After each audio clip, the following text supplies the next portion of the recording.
En lice officiellement pour les présidentielles 2022, Éric Zemmour a organisé ce 5 décembre 2021 un grand meeting à Villepinte en Seine-Saint-Denis. L'événement a été marqué par des incidents à l'intérieur de la salle, journalistes tués, individus se jetant sur le candidat et militants antiracistes agressés. Ce 5 décembre 2021, Éric Zemmour a tenu son premier meeting en tant que candidat à l'élection présidentielle de 2022. Il s'est tenu, non pas au Zénith de Paris comme il en a été question le mois dernier, mais finalement à Villepinte en Seine-Saint-Denis. L'ancien polémiste du PAF a été accueilli par une foule en liesse de 10 000 personnes selon l'AFP, lors d'un événement qui a été émaillé par plusieurs incidents avant une série d'interventions de soutien en tribune. Les journalistes venus prendre la température ont été rapidement hués, notamment l'équipe de Quotidien, l'émission de TMC présentée par Yann Barthès, une des personnalités ciblées dans la vidéo controversée de campagne d'Éric Zemmour. On pouvait ainsi entendre tout le monde déteste Quotidien, ou bien encore bande de vendus. La sécurité a dû intervenir pour mettre à l'abri des reporters pris à partie. La sécurité a surréagi. Ils sont revenus.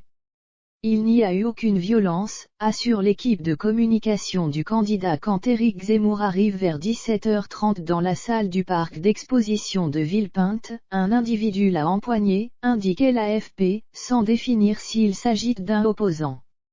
Il a été rapidement exfiltré.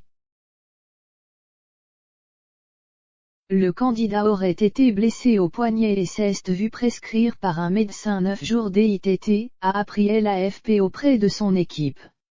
Un dépôt de plainte est envisagé selon son porte-parole Antoine Dier. Puis c'est au début du discours que des violences éclatent. Une dizaine de militants de SOS Racisme, dissimulés dans le public, dévoilent des vêtements pour dire non au racisme.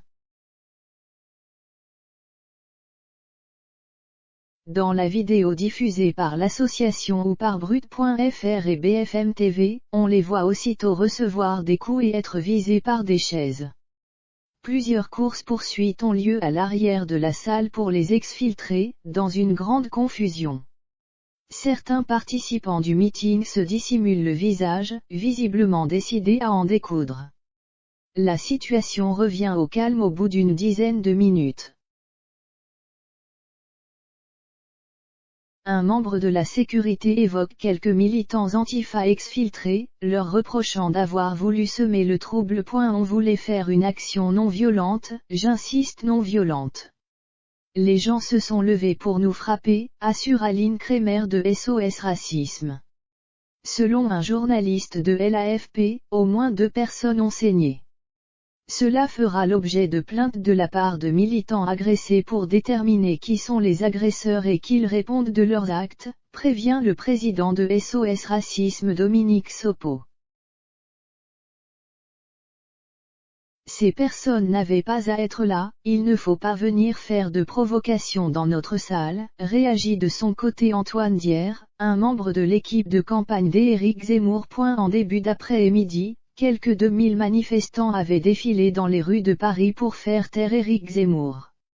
Des militants hostiles au candidat d'extrême droite s'étaient aussi regroupés à Villepinte, où 46 personnes, qui se trouvaient dans une zone interdite aux manifestations ont été interpellées, selon la préfecture de police.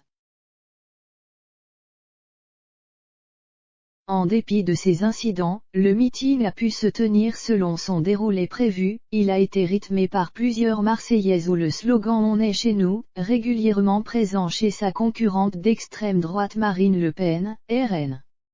Le nom du nouveau parti d'Éric Zemmour s'est affiché en grand, Reconquête.